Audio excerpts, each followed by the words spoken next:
पूज्य परमहंस श्री रामकृष्ण देव जी, अमृतमय उनकी वाणी। अय उपासक, तुम कभी किसी से वाद विवाद न करो। बहुत अमृतमय वचन है। बहुत ही ऊंची स्थिति के महापुरुष हमारे भारत की शोभा है। थे नहीं कह रहा हूं, है, क्योंकि महापुरुषों की वाणी ही महापुरुषों का स्वरूप है। वाणी विराजमान है अर्थात महापुरुष विराजमान है। पूज्य श्री परमहंस शिरोमणि श्री रामकृष्ण देव जी, उपासक, वाद विवाद मत करो। जिस प्रकार तुम अपने इष्ट देव को, अपने धर्म को दृढ़ विश्वास के साथ पकड़े हुए हो और महान मानते हो, ऐसे ही कोई दूसरे धर्म का उपासक अपने इष्ट देव को और अपने धर्म को महान मानता है। इसलिए तुम अपने धर्म को महान करके दूसरे को नीचा दिखाने वाला वाद विवाद मत करो। कितना सुलझा हुआ स्वरूप महापुरुषों का। केवल वाद विवाद से तुम अपने धर्म और इष्ट देव को खो दोगे। दूसरे धर्म की निंदा करके, दूसरे के इष्ट देव की अवहेलना करके तुम अपने इष्ट देव और धर्म को खो दोगे, क्योंकि परमात्मा एक है और वही सब धर्मों का धर्म गुरु है, वही सब धर्मों का इष्ट है। परमहंस शिरोमणि श्री रामकृष्ण देव जी के वचन। किसी की निंदा अवहेलना नहीं करनी। एक बार एक महात्मा किसी नगर में से होकर जा रहे थे। संयोगवशात एक दुष्ट आदमी सामने से आया और वो क्रोधित होकर पीटने लगा। बहुत मारा महात्मा को, मूर्छिता हो गए महात्मा, इतना मारा। बहुत दुष्ट स्वभाव के भी होते। वो जमीन पर गिर गए। मारने वाला चला गया। कुछ श्रद्धालु आए, उनकी बड़ी सेवा की। जब होश में आए तब पूछा, महात्मा जी किसने मारा आपको? बोले, जिसने सेवा की उसी ने मारा है। जिसने सेवा की? वो कहा, महाराज आप तो मूर्छित थे, हम लोगों ने तो सेवा की है। बोले, बस जिसने सेवा की उसी ने मारा, दूसरा नहीं मार सकता। महात्मा जी ने कहा, जिसने मुझे पीटा वही सेवा कर रहा है, जो सेवा कर रहे हैं इन्होंने ही पीटा है। वो तो बड़े घबरा गए कि महात्मा पागल है क्या। तब उनके शिष्य ने जब सुना तो वो आए वहां दौड़कर। लोगों ने कहा, आपके गुरुजी पागल है क्या? तो बोले, नहीं, आप नहीं समझ पा रहे। जिस परमात्मा ने वो रूप रख करके पीटा, उसी परमात्मा ने आप लोगों को प्रेरित करके आप लोगों के रूप में सेवा की। हमारे गुरुदेव का मतलब ये है। भाव ये, आपके साथ जो निंदा अपमान तिरस्कार कर रहा है वो आपका आराध्य देव दूसरा नहीं है, वही आराध्य देव है, तुम्हारे किसी कर्म का मार्जन कर रहा है, ध्यान रखना। अब आगे बिल्कुल सुलझी हुई एक एक बात है। सच है कि उस दुष्ट में भी परमात्मा है, सच है कि व्याघ्र में भी परमात्मा है, पर हम महात्मा को तो गले लगा सकते हैं, लेकिन व्याघ्र को, सिंह को गले नहीं लगा सकते। ऐसे ही हम मानते हैं कि दुष्ट में परमात्मा है, पर दुष्ट पुरुष में विद्यमान परमात्मा को केवल भाव द्वारा प्रणाम करके उससे संभाषण और संग कदापि उचित नहीं है। जैसे सर्प में भी परमात्मा है, सिंह में भी परमात्मा है, तो उसे गले नहीं लगा लेंगे। एक एक चेष्टा, एक एक वचन अमृत है। अगर ये धारण कर लोगे तो आपका भजन बचेगा और पचेगा और बढ़ेगा। एक किसान खेत में दिन भर पानी भरता रहा, जब सायंकाल हुआ तो उसमें पानी एक चुल्लू भी नहीं टिका। वो बहुत परेशान हो गया। मेड़ ज्यों की त्यों सब ठीक थी। फिर उसने देखा तो चूहों ने छेद कर रखा था, जगह जगह, कई जगह मेड़ में वो छेद से बाहर जा रहा था।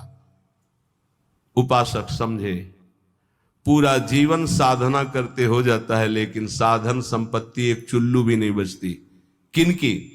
जिनके इंद्री रूपी चूहों ने छेद कर दिया है हृदय रूपी घर में।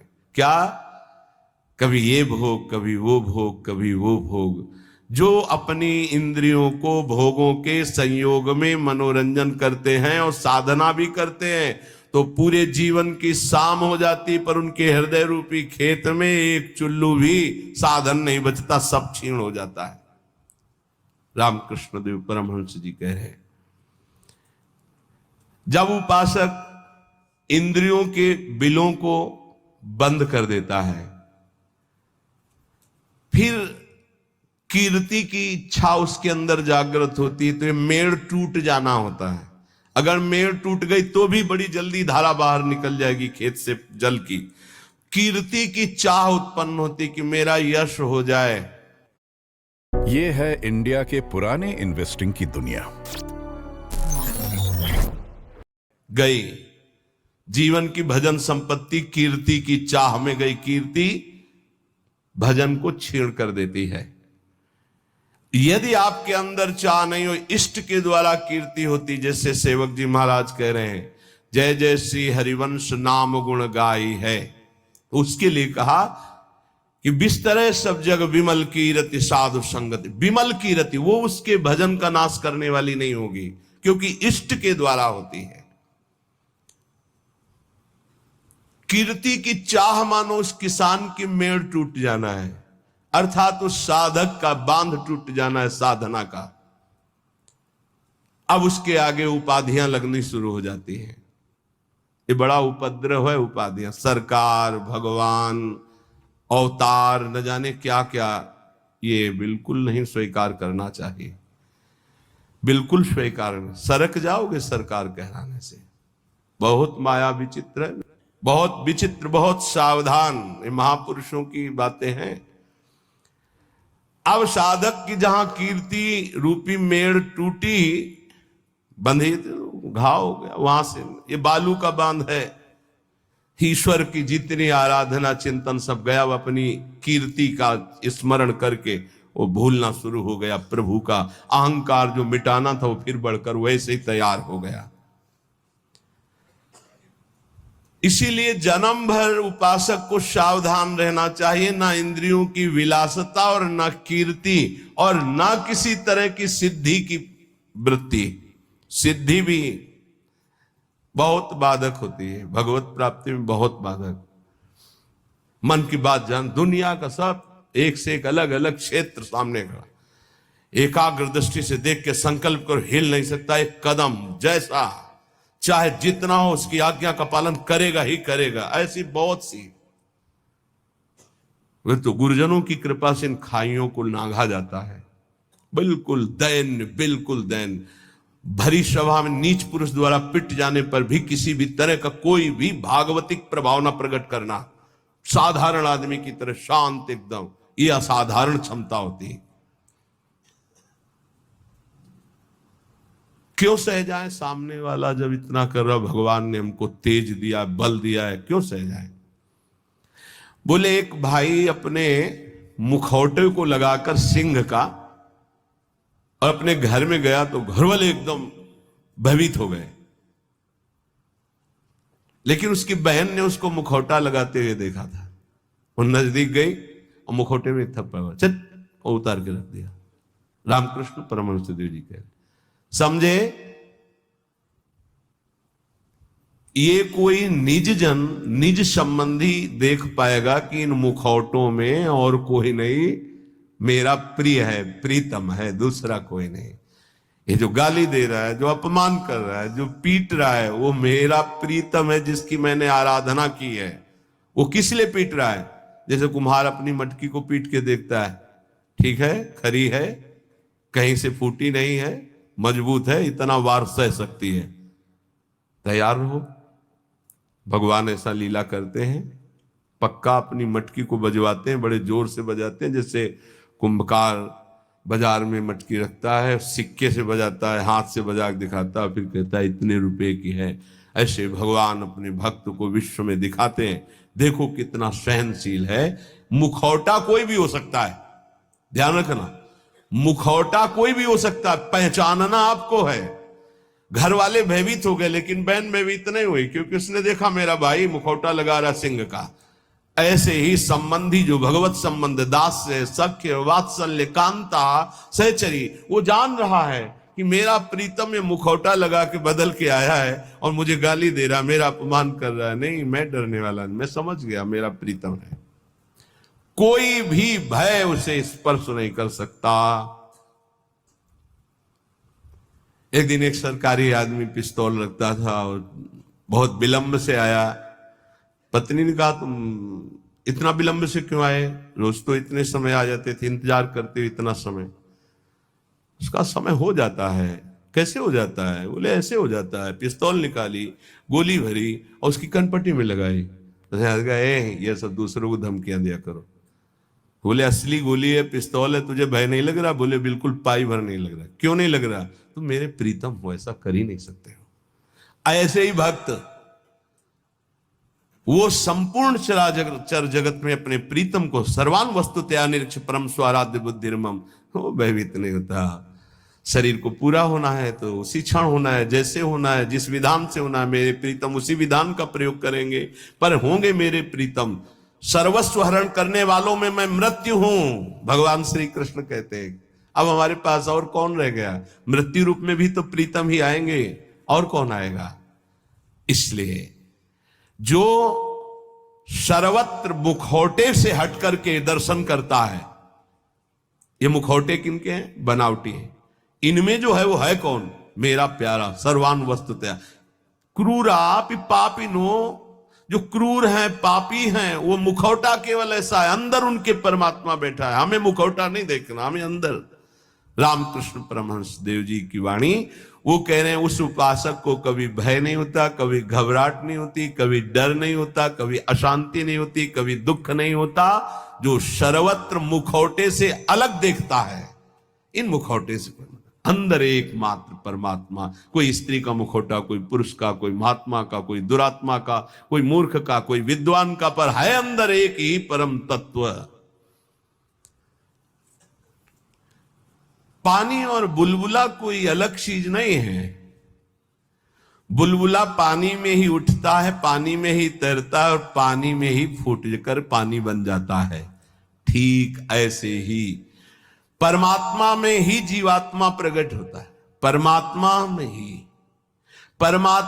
ही रहता है और परमात्मा में ही लीन हो जाता है। जीवात्मा कोई अलग चीज नहीं। जैसे पानी का बुलबुला पानी से ही प्रकट हुआ, पानी में ही रहता है, पानी में ही फूटकर पानी बन जाता है, ऐसे ही कोई स्वतंत्र नहीं है, उसी परमात्मा में विराजमान। अगर इतना जान लो तो तुम परमात्मा स्वरूप ही हो, ये परमहंस जी कह रहे हैं। देखो, रेलगाड़ी का इंजन वेग के साथ चलकर ठिकाने पर अकेला नहीं पहुंचता है। हरे कृष्णा। क्या आपको पता है इस्कॉन द्वारका बल्कि लाखों लोगों को पहुंचाने की सामर्थ्य रखता है। जोड़ते जाओ, बैठते जाओ, इंजन में बड़ी पावर है। बोले ऐसे ही आचार्य इंजन है और अनुयायी जन आचार्य के डिब्बे हैं। कितने जन बैठ करके परम पद में, निकुंज में पहुंचते हैं। कभी भी ये नहीं सोचना चाहिए कि इतने लोगों का उद्धार कैसे हो जाएगा, इतने लोगों का कल्याण कैसे हो जाएगा, बहुत लोग जुड़े हैं, कैसे कल्याण। तो बोले ईश्वरीय शक्ति इंजन है और वो शांत, वो गुरुजन डिब्बे के समान है। कनेक्शन इंजन से है तो इंजन में 2-4 लोग बैठते होंगे, लेकिन डिब्बे में 70, 80, 90, 100 ज्यादा भी बैठ जाते होंगे। जनरल में तो ज्यादा ही बैठ जाते, कुछ बैठे, कुछ खड़े, कुछ पूरा सब, और सब वहीं पहुंचेंगे जहां इंजन पहुंचेगा। आप बिना टिकट के होंगे तो 2-4 थप्पड़ लगेंगे, थोड़ा टैक्स लग जाएगा, पहुंचेंगे वहीं। नहीं, बीच में अगर हो गया तो फिर उतारे भी जा सकते, उपद्रव होने पर, टिकट ना होने पर, पैसा ना होने पर उतार। इसलिए राधा राधा पैसा इकट्ठा कर लो, परम धन राधा नाम आधार। अगर जल्दी जल्दी में टिकट नहीं खरीद पाए हो तो थोड़ा ज्यादा लगेगा, पर राधा राधा राधा राधा पहुंच वहीं जाओगे। बात हमारी मान लेना। टिकट क्या है निकुंज की? ये जो मंत्र है, आचार्य संबंध है, आचार्य शरणागत, ये टिकट है। और जनरल में क्या है? राधा राधा राधा राधा राधा राधा, जैसे सब जप रहे हैं। तो बैठ सब गए हैं गाड़ी में, बीच में तुम्हारी चेकिंग होगी, चेकिंग भी होगी। बोले जल्दी में खरीद तो नहीं पाए, लेकिन एक राधा नाम की कीमत में पूरा त्रिभुवन बिक जाएगा। वो जो जांच करने वाले हैं वो कौन है? श्री जी के पार्षद ही हैं। ऐसे थोड़ी होता है कि आप श्री जी के पास सीधे डायरेक्ट पहुंच जाओ, ऐसा नहीं। तो राधा नाम जहां है ना, वो सीधे। और जिनको सौभाग्य से कहीं ये जो निकुंज के गुप्त मंत्र मिल गए हैं, तो अब दुर्भाग्य है कि उनके अंदर ठसक ना आवे, नहीं तो पास हो चुका है निकुंज का, पास मिल चुका है, मानो सच्ची मानिएगा। सौभाग्य दुर्भाग्य में आप बदल रहे हैं कि आप मंत्र का चिंतन नहीं कर रहे हो, विषय चिंतन कर रहे हैं। रेलगाड़ी के इंजन में उतने लोग पार नहीं हुए जितने डिब्बे में बैठकर वहां पहुंच जाते हैं। अर्थात आचार्य और आचार्य परंपरा, आचार्य के तो विशेष विशेष कुछ पार्षद हुए, लेकिन आचार्य परंपरा में लाखों ऐसे महापुरुष हो गए कि करोड़ों को श्री जी के पास पहुंचा दिया, श्री जी में तन्मय करा दिया। राजहंस कभी पानी, वो दूध पीकर पानी को छोड़ देता, राजहंस। ऐसे ही जो उपासक है, जो संत है, जो भगवत प्रेमी महात्मा है, तो माया और ब्रह्म दोनों मिले हुए हैं एक में। वो केवल ब्रह्म, केवल परमात्मा तत्व को और जल को जैसे छोड़ देता है, दूध पी के जल को छोड़ देता है, ऐसे वो माया के विकारों को छोड़कर परमात्मा स्वरूप में स्थित हो जाता है। दैवी संपदा का महान सुख उसके हृदय में जागृत हो जाता है, जो माया के विकारों पर मुक्ति प्राप्त कर लेता है। कोई भी विकार उसके ऊपर प्रभाव नहीं डालता। हाथी को खुला छोड़ दे तो मनमानी आचरण करके वृक्षों को उखाड़ता है, तोड़ फोड़ शुरू कर देता है। लेकिन जब महावत अंकुश पर अंकुश प्रहार करता है तो घुटने के बल हाथी हो जाता है। ऐसे ही ये मन मतवाला हाथी है, जिसने इसको स्वच्छंद छोड़ दिया है, ये सब तोड़ फोड़ कर देगा, धर्म विरुद्ध आचरण करेगा। महावत है उपासक, हाथी है मन और अंकुश है ज्ञान। प्रहार पे प्रहार करके उसको घुटने के बल, अर्थात मन को अधीन कर लिया, तब वो शांत चित्त परमात्ममय हो जाता है। मन ही भगवान का स्वरूप बन जाता है। इंद्रियाणाम मनश्चास्मि, पर पहले अंकुश की मार देनी पड़ेगी, छोड़ना नहीं। इसको छोड़ दिया तो तोड़ फोड़ मचा देगा। मतवाला ये हाथी है मन, किसी के अंकुश से, केवल ज्ञानांकुश जो नाम मंत्र मिला खूब जपो, इसी से मानो तुम्हारे अंकुश की धार तीक्ष्ण होगी, इसी से तुम्हारा मन बस में होगा, दूसरा कोई उपाय नहीं। कल एक साधक प्रश्न कर रहे थे एकांतिक में, मैं जानता हूं ये नहीं करना चाहिए फिर भी करता हूं, क्यों? दो बातें। पहली बात, तुम में आध्यात्मिक सामर्थ्य खो चुकी है, जान करके भी तुम उसको रोक नहीं सकते क्योंकि बलहीन हो। और दूसरी बात, तुम्हारी सुख बुद्धि उसमें है, जरूर ये कहते हो मुंह से कि नहीं करना चाहिए, पर अंदर है कि इसमें सुख है। इन दो बातों के कारण तुम भ्रष्ट होते रहते हो। तो हमको पहली बात बलवान करनी है कि हमारे अंदर नाम बल आवे, तो दूसरी बात अपने आप हट जाएगी, सुख बुद्धि हट जाएगी। पहले नाम जप करके अपने को बलवान बनाइए। समस्त विकारों को नष्ट करने का मैं तुम्हें एक सरल उपाय बताता हूं। रामकृष्ण परमहंस देव जी, तालियां बजाकर जब नाम कीर्तन जोर जोर से किया जाता है तो जैसे वृक्षों में बैठे हुए पक्षी उड़ जाते हैं, ऐसे हृदय के काम क्रोध आदि नष्ट हो जाते हैं।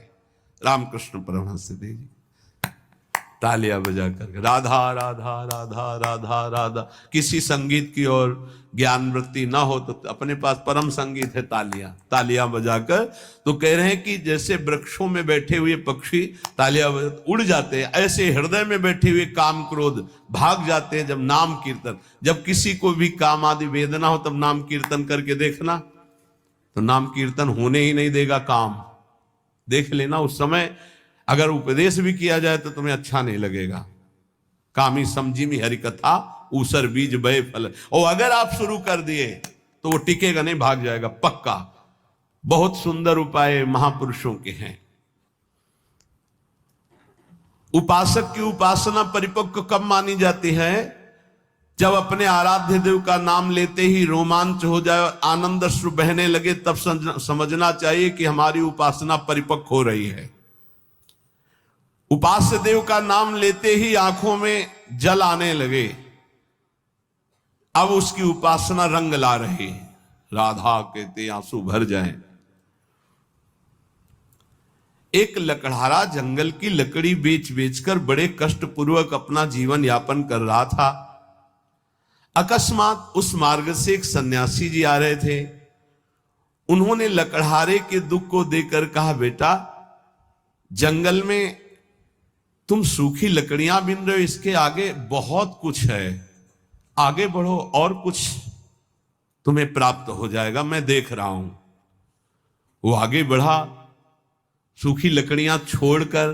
ध्यान देना, महापुरुषों के उदाहरण साधारण नहीं होते, बात साधारण दिखाई दे रही। जब काफी आगे बढ़ा तो उससे चंदन की खुशबू आई, तो चंदन के वृक्ष मिले। सूखी लकड़ी छोड़कर उसने चंदन की लकड़ी काटी और बाजार में बेचा, अच्छा पैसा आया। फिर शब्द उसके कान में गूंजा कि बेटा और आगे बढ़ो। तो उसने सोचा और आगे अब क्या मिलेगा, तो आगे बढ़ा, क्योंकि उस संत के वचन सत्य सच्चिदानंद से युक्त थे। तो जंगल में उसे एक खान मिली तांबे की। अब तो तांबा बेच करके बहुत, फिर आवाज सुनाई दी और आगे बढ़ो, तो और आगे बढ़ा तो उसे चांदी की खान मिल गई। अब तो बहुत बड़ा धनी हो गया। फिर आवाज आई और आगे बढ़ो, तो आगे बढ़ा तो स्वर्ण की खान मिल गई। बोला आप तो बस यही पूर्णता हो, स्वर्ण ही स्वर्ण। फिर आवाज आई और आगे बढ़ो, तो उसे हीरे की खान मिल गई। अब एक हीरा जीवन भर लकड़ी बेचने वाला लकड़ी बेचता तो उसकी बराबरी नहीं, ऐसे हीरे की खान मिल गई। भावार्थ और अंदर उसका रहस्यार्थ, ये मानो भोगों में फंसा हुआ है। आगे बढ़, आगे बढ़। जैसे जैसे वो अध्यात्म की तरफ बढ़ता है, नाना प्रकार के दिव्य सुख, और आगे बढ़ सिद्धियों के सुख, और आगे बढ़ भावात्मक सुख, शांत सुख, दास्य सुख, वात्सल्य सुख, कांता सुख, सहचर्य, अपूर्ण महामाधुर्य रस में स्थित। हमें जब तक भूमा सुख न मिल जाए तब तक रुकना नहीं, आगे बढ़ते रहना है। अल्प सुखों का भोक्ता भूमा सुख का अधिकारी नहीं होता। यदि संत की बात मानकर लकड़ी बेचना काम बंद न करता तो आगे नहीं बढ़ पाता। आवाज आती रही आगे बढ़, तो फिर चंदन, फिर आगे बढ़ा तांबा, फिर आगे बढ़ा चांदी, फिर सोना, फिर हीरा, अर्थात एक से एक दिव्यताएं, आप ज्ञान की सुंदर भूमिकाएं, भक्ति की सुंदर दिव्य भूमिकाएं, इनको क्रॉस करते थे। अल्प सुख साधना का मिले उसी में तृप्त हो गया, वो महान सुख को नहीं प्राप्त कर सकता। श्री रामकृष्ण परमहंस जी कहते हैं, लकड़हारे की तरह छोटी सी साधना के सुख को पाकर तृप्ति का अनुभव मत करो। ज्ञान का समुद्र लहरा रहा है आध्यात्मिक क्षेत्र में, और उस ज्ञान के परम धनी बनकर स्वयं भगवत स्वरूप हो जाओगे। देखो, एक छोटे पौधे की रक्षा उसके चारों ओर घेरा बना करके की जाती है, नहीं तो बकरी चर जाएगी।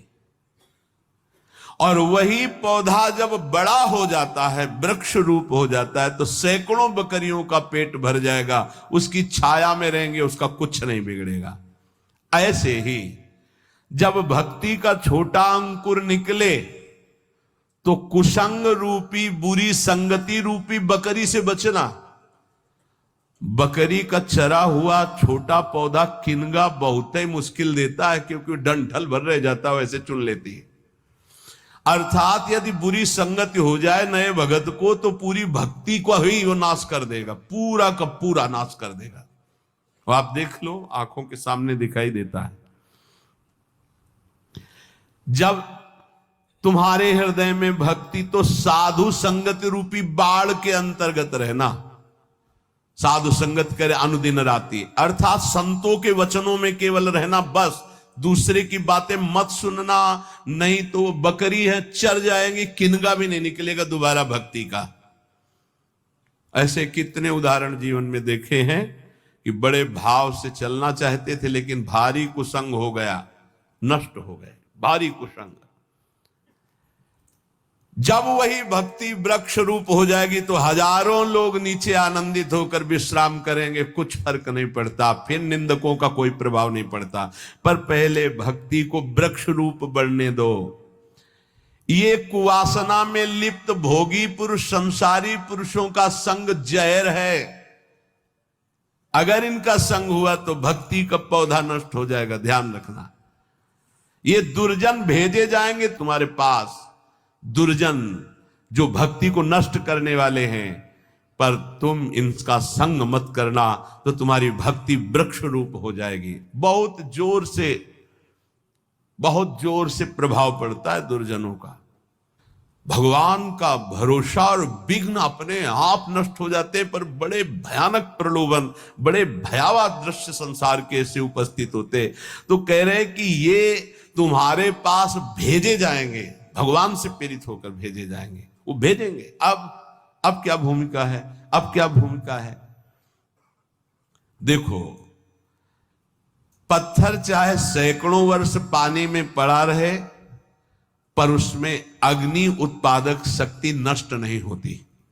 घर्षण करोगे पत्थर को तो अग्नि प्रकट कर देगा। ऐसे ही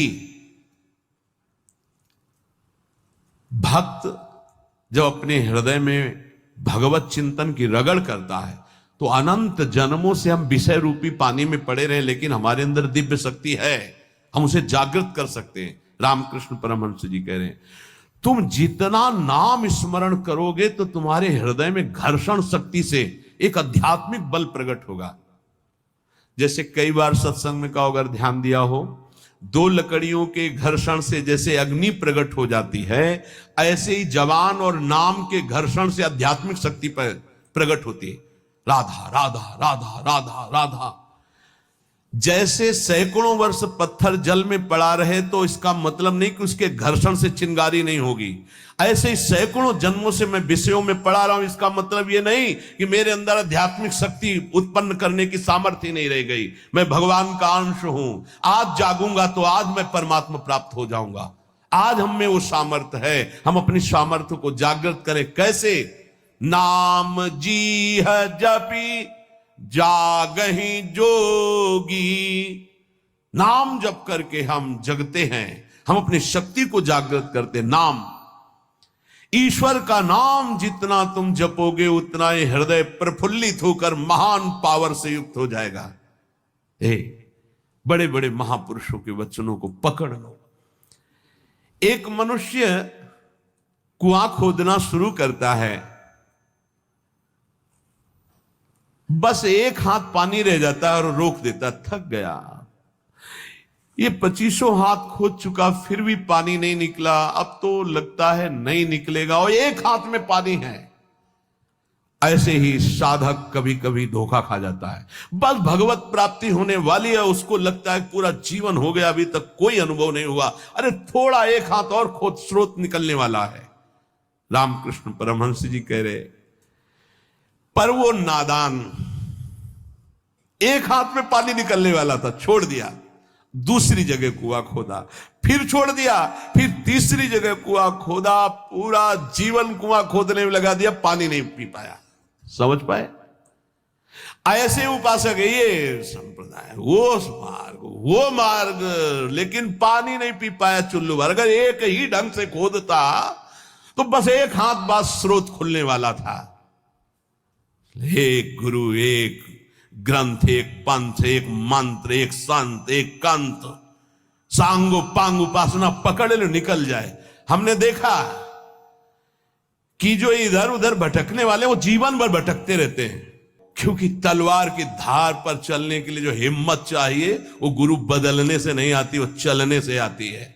ये जो बदलुआ लोग होते हैं ना, बदलते ही रहते हैं। व्यभिचारी की वृत्ति पातिव्रत धर्म से कभी एक नहीं होती, ध्यान रखना।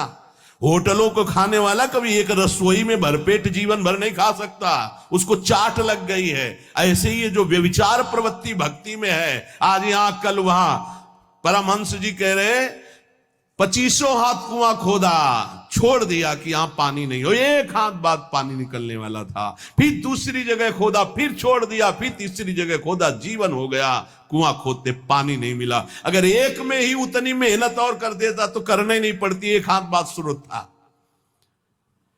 जिस नाम, जिस मंत्र, जिस गुरुदेव का आश्रय लो, प्रेम भाव वाली परिवर्तन की बात अलग है कि हम प्रेम मार्ग में आगे बढ़ते चले जा रहे हैं, दास से शांत, सख्य, वात्सल्य, वो बात अलग है। लेकिन ऐसे भाव रखकर कि इससे तो काम नहीं बना, अगला खोदते हैं कुआं, फिर वहां भी काम नहीं बनेगा, ऐसे भटकते रहोगे। बहुत महापुरुषों के वचनों को बहुत समझना चाहिए। ईश्वर पूर्ण है, निर्भर रहने से उसका अनुभव होता है। क्या साधना बताई? निर्भर रहना, निर्भर प्रेम मगन हनुमान। निर्भरता दो प्रकार की, एक बताई बंदर के बच्चे की, एक बताई बिल्ली के बच्चे की।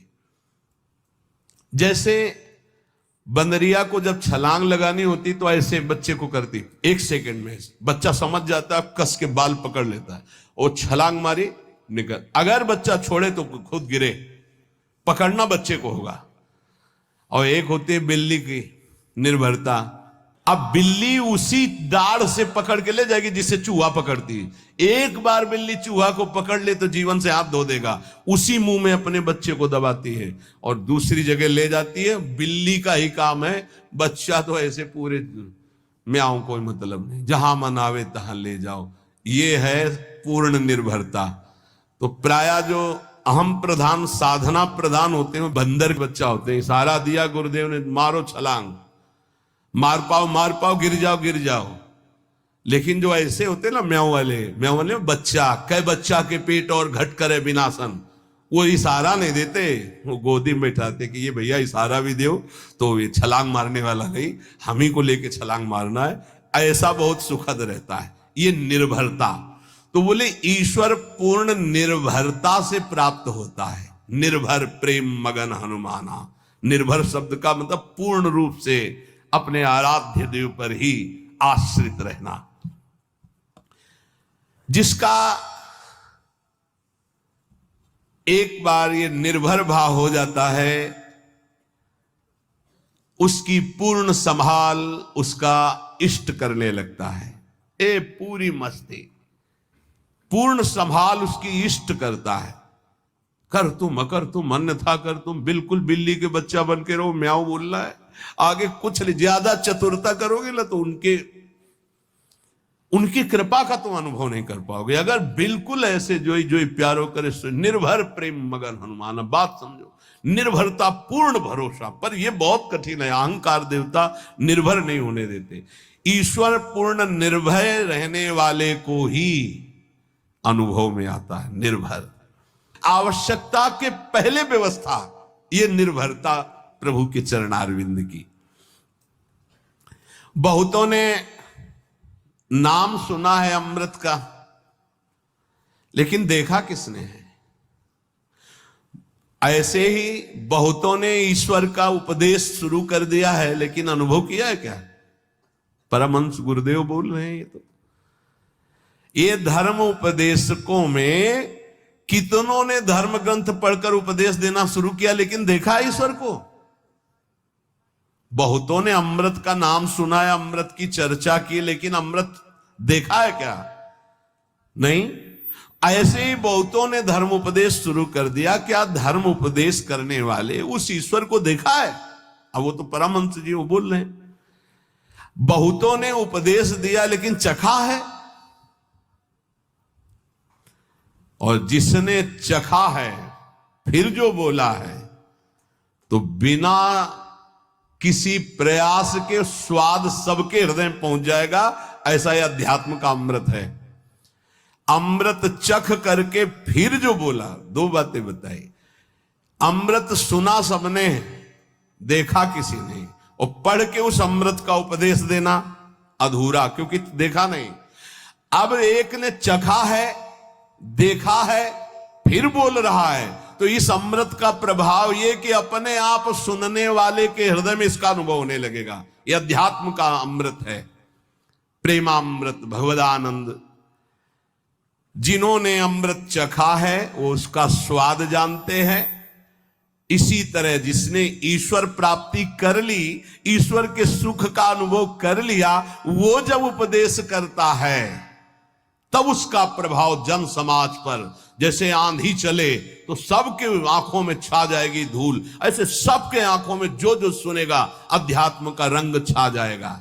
इसलिए उपदेश के पहले उपासक को अपने हृदय में इस प्रेमानंद, परमात्मानंद, भगवदानंद, ज्ञानानंद, विज्ञानानंद, अखंडानंद जिससे संबोधन करो, पहले इसको चखो, देखो, फिर बोलो। यहां क्या होता है? सुना, पढ़ा, बोला नहीं, पहले चखो, खुद भगवदानंद में डूबो। इसलिए नवयोगेश्वरों में श्री प्रबुद्ध जी कहते हैं, महाराज प्रबुद्ध जी, जो वेदों का पारगामी विद्वान, शाब्द ब्रह्म का और पर ब्रह्म का अनुभूत, उसके वचन से हमारा परम कल्याण होगा, ऐसे गुरुदेव का वर्ण करे जो ब्रह्मानुभूति से युक्त और शाब्द ब्रह्म शास्त्रों के परम ज्ञाता हो। लोहा जब तक तपाया जाता है तब तक लाल रहता है, लेकिन जब बाहर निकाल दिया जाता है तो लालिमा खत्म हो जाती, काला पड़ जाता है। यही दशा मन की है। जब सत्संग में होता है तो इसको लगता है कि अब सब ठीक हो गया, और जहां सत्संग से बाहर हुआ तो फिर काला पड़ गया, वही गंदी बातें, वही गंदा चिंतन। देखो इतनी देर से बैठे हो, किसका चिंतन खराब हुआ? धार्मिक विचार, सद्गुण, सद्भावना ये सत्संग में अपने आप प्रकट होती। जैसे लोहे को आग में डाल दो तो लोहे का गुण आग खत्म और आग का गुण लोहे में होगा, लोहा लाल हो जाएगा। ऐसे ही जब हम सत्संग में बैठते हैं तो सत्संग का प्रभाव पड़ता है। लेकिन अगर उसका मनन नहीं करते, आचरण में नहीं उतारते, तो बाहर निकलते ही काला हो जाएगा। लोहे को बाहर निकाल के रखो, लालिमा खत्म, काला हो जाएगा, पपड़ी पर जाएगी। ऐसे ही जब हम सत्संग सुनकर आचरण में नहीं उतारते, नाम जप नहीं करते, धर्माचरण नहीं करते, तो सत्संग में तो सद्भाव आते हैं, लेकिन बाहर होते फिर वही कालिमा, वही दुर्वासनाएं, वही। तो लगता है यार सत्संग से कोई लाभ नहीं हुआ। सत्संग से वर्तमान में जो लाभ हुआ है, इसको आगे बढ़ाने के लिए आपको सत्संग की बात माननी होगी, महापुरुषों की बातों के अनुसार चलना होगा। खूब निरंतर नाम जप करो और मनन करो सत्संग का। साधन को हरि भजन है, कै सत्संग सहाय। शेष चर्चा आगे। श्री राधा वल्लभ लाल की।